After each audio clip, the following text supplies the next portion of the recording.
Avram m'a fait remarquer que j'étais très distrait à table. Je crois que dans ma distraction, j'ai jeté à terre 2 assiettes qui ont aussitôt volé en éclats.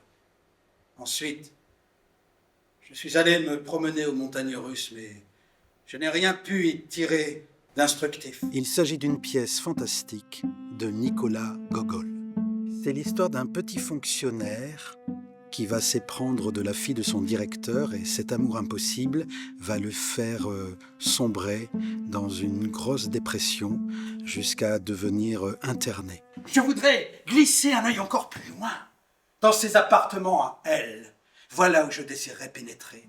Alors le traitement de cette œuvre de la fin du 19e est très intéressante et on a voulu créer un parallèle avec le monde de Kafka, le monde de l'administration. C'est pour ça qu'il y a une scénographie assez contemporaine. Cette œuvre, elle n'a pas d'âge, bien qu'elle soit issue du milieu du 19e. Et d'ailleurs, nous, dans notre traitement scénique et scénographique, nous ne sommes pas du tout en Russie et nous ne sommes pas spécifiquement au 19e. Voilà, donc en fait, cette œuvre, elle n'a pas de temporalité. Elle est absolument universelle dans le temps et l'espace. Il y a déjà longtemps que je soupçonne que le chien est beaucoup plus intelligent que l'homme. Oui, je suis même persuadé qu'il peut parler, mais qu'il y a en lui comme une certaine obstination. C'est une pièce qui est très drôle, le personnage est très fantasque, il passe par toutes les couleurs de jeu et c'est merveilleux pour un comédien de pouvoir jouer ce personnage.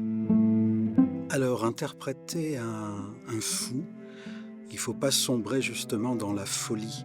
C'est-à-dire que lui, il est persuadé de voir des choses et d'entendre des choses. Donc lui, il est dans sa propre réalité.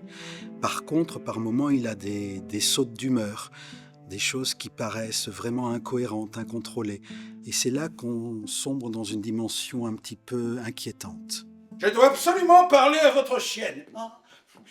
À ce moment, la chienne est arrivée sur moi en aboyant. J'ai voulu l'attraper, mais cet ignoble animal manqua refermer ses mâchoires sur mon nez. Là, dans un coin. Qu'est-ce que la folie? Qu'est-ce que la normalité? Où est-elle?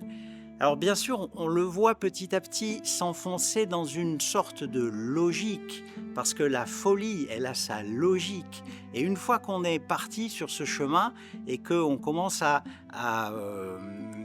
ne plus penser autrement que dans cette fameuse logique, alors oui, là peut-être on peut commencer à apparaître dans le regard des autres, parce que c'est toujours dans le regard des autres qu'on est fou, et jamais dans le nôtre, évidemment. Mais ça, je le sais, parce que moi, je suis fou. En voyant ça, cette sale chienne m'a mordu au mollet. Ah!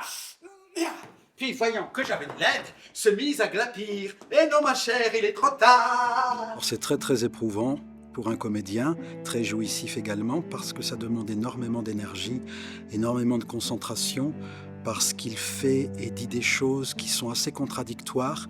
Donc il faut trouver un fil conducteur et une logique dans le côté illogique et irréel du personnage.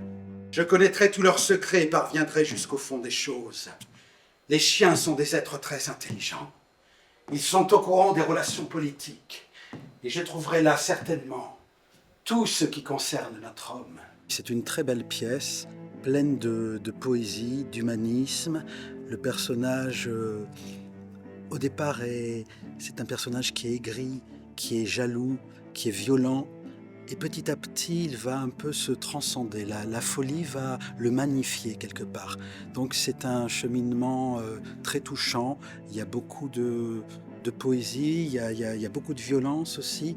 Il y a beaucoup d'humour, bien évidemment, et beaucoup d'émotions.